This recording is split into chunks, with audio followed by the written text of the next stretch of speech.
Bro, I'm sure you're getting used to all the attention and all the discussion and all those things at this point in your career. But how much has your life changed since your last victory? Not much. The only difference is the fame, like being more recognized. But um, I'm still the same kid, just chasing my dreams, and yeah, that's pretty much it.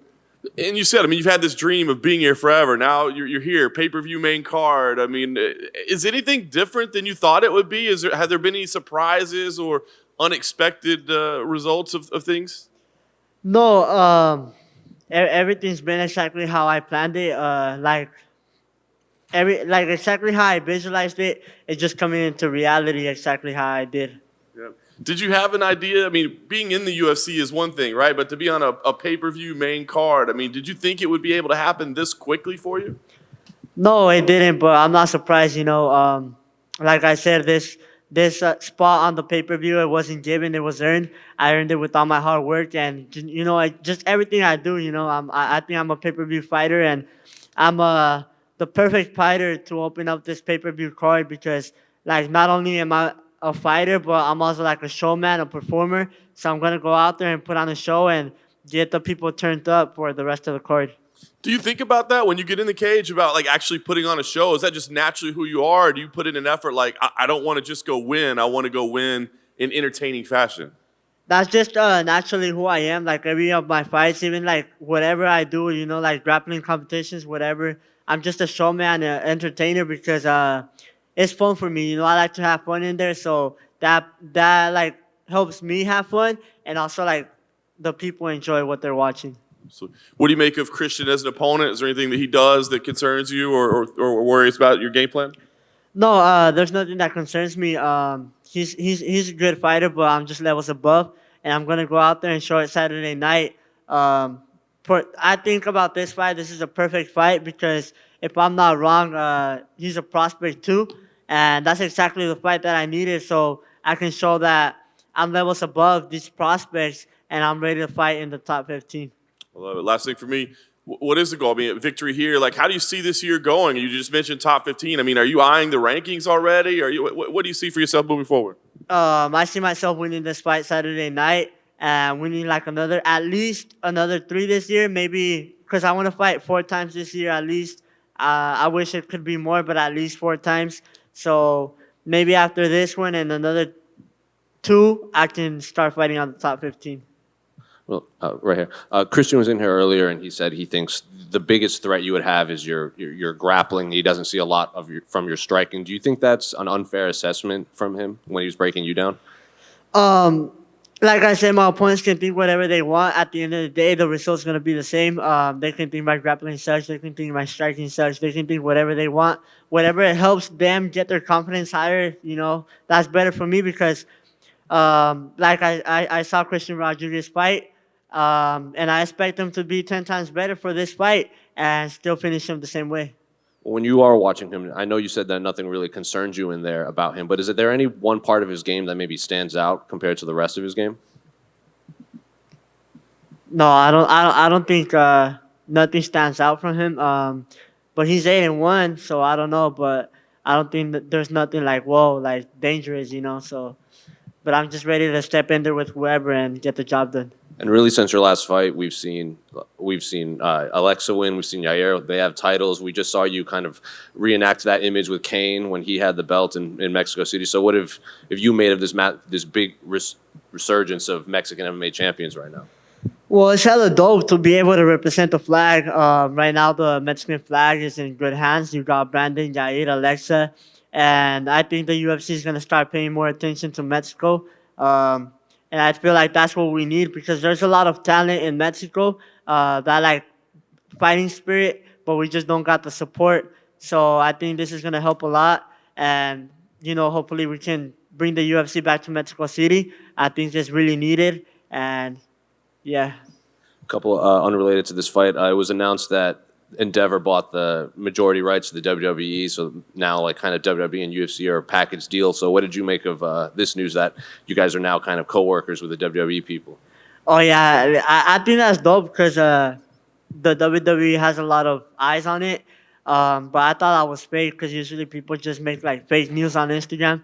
Like I don't even know what to believe anymore. But yeah, if that's true, then that's dope. That's dope. And what are your thoughts on the main event between Israel and Alex, the rematch? I got it 50-50. It depends who has the better strategy because I always see like Adesanya winning the fight, but Pereira just has that knockout power. So I don't know. Maybe if Adesanya wins the whole rounds again and maybe take him down the last round, I don't know. It can play out. Last one different. for me. You got added to the video game, correctly? Yeah. So do your friends play as you? Yeah, and I had everybody like send me videos, like all my friends send me videos of me playing, them using my character in the video game and making some highlights out of it. Over here. Thank you. Just curious to follow up on the WWE UFC merger. And you say you're a showman and a performer, and a lot of WWE is about showmanship and performance. Is that something that might interest you later on down the road? No, I don't think so. I like watching it, but I don't think I would like doing it because what if they tell me that my paper's to lose? I don't want to lose. And then lastly for me, what is it like being here in Miami? This is the first time in 20 years UFC has been back in Miami. So just what is it like being down there in South Florida and participating on this big show? It feels dope finally being out of Vegas because I've been fighting just in Mexico and Vegas. So finally, like somewhere different, like Miami, it's dope because I always wanted to come over here. Raul, I'm just curious. This fight is obviously a bantamweight, but you've talked about goals in the future to fight in other weight classes. How hard is it to make 135 right now? It's not hard at all. I think it's a pretty easy cut, but maybe later on my body's gonna get bigger. I'm just 18 years old, but that's why later on I'll look into going up in other divisions. Yeah. Do you feel like you'll have enough time within your time frame at 135 and to challenge for a belt before you're naturally forced to move up a weight class? Yeah, I think so. Cause like I said, I'm gonna have the 135 belt in 2 years. So I think by 20, I'm pretty sure I'll still be able to make 135. Yeah. And also, with your main card spot, obviously, like you've been a big attraction since like you joined the UFC. But there's come some hate, some criticism. Some people saying, hey, he's only 1-0 in the UFC. Like maybe some other veterans deserve that spot. What would you say to those critics that say like, hey, Raul Rosas doesn't deserve a main card slot? I don't know who said that, but at the end of the day, they're all just hating, and they should take some notes if they want to be on the pay-per-view card. They should take some notes and learn some stuff from me. I barely got in the UFC, and I'm already in the pay-per-view. Not like other ranked fighters that are prelim fighters. So I don't want to say names. But yeah. Yeah, and your brother Jesse recently fought, got a nice win. How long do you think it'll be until we see him in the UFC? This year for sure. It's gonna be two Rosas brothers. Jesse Rosas is gonna be right here with me. Like I said, we're the same level, exactly the same level, just different styles. If you really look into it, if you really go see his fights, we're exactly the same level. We go out there, put on the performance, get the job done. It's just God wanted me here first, and that's how things played out. But things played out for a reason because that way we're not like Aljamain Sterling and Merab. They're like both like right there fighting for the title. But me and him have a little bit of gap because his opponents would back out the week of. But it all played good because when I think about it, I'll get the 135 belt. So by the time he gets there, I'll be able to move up to 145. So I'll be two brothers becoming UFC champions, making history. Yeah. By the way, did you ever get your mom that minivan you promised post-fight? No, because the bonus came in hella late. But I haven't spent it. I'm still gonna buy something for my mom, something nice. I got something even better. Just stay tuned, and I'll post it. But me and my manager, we're working on it. Yeah, nice. Thank you. Thank you. Hey, Raul, right here. One more. I just want to add on to that last question. What's the competitiveness like in the Rosas household right now? Because Jesse's coming off 2 first-round finishes. So is he on you to get a first-round finish?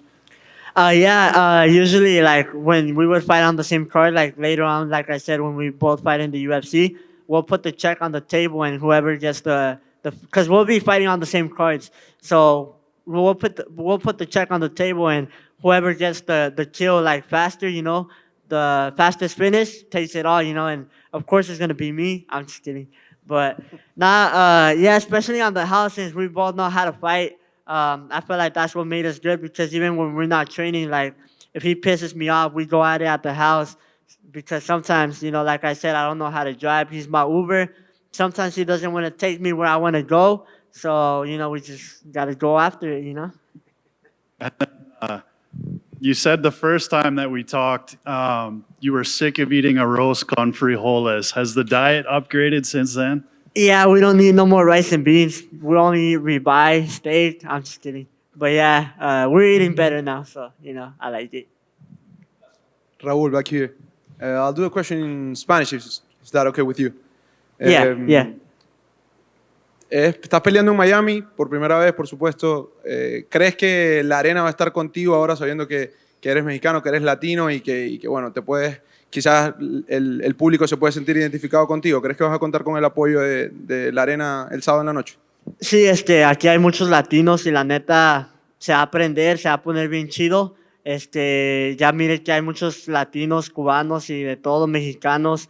Entonces, yo sé que la vibra va a ser muy diferente a Las Vegas, a la que tuve en mi pelea pasada. Entonces se va a aprender, y estoy listo para empezar el show y prender a toda la gente. Siempre has dicho que quieres ser el campeón más joven en la historia, romper el récord. Si tuvieras que dibujar tu camino a ser el campeón desde este momento, ¿cómo lo dibujarías? ¿Cuánto tiempo crees que te puedes tardar? Me va a costar 2 años, nomás por la razón que me va a tardar 2 años es porque ya cuando uno es campeón, yo veo que ellos pelean casi como una vez al año o así, entonces eso me va a detener poquito, pero yo creo que voy a ganar esta pelea y después voy a ganar otras 3 y ya me voy a ir al top 15, voy a ganar 1 o 2 en el top 15 y voy a entrar por el campeonato. Gracias. Gracias.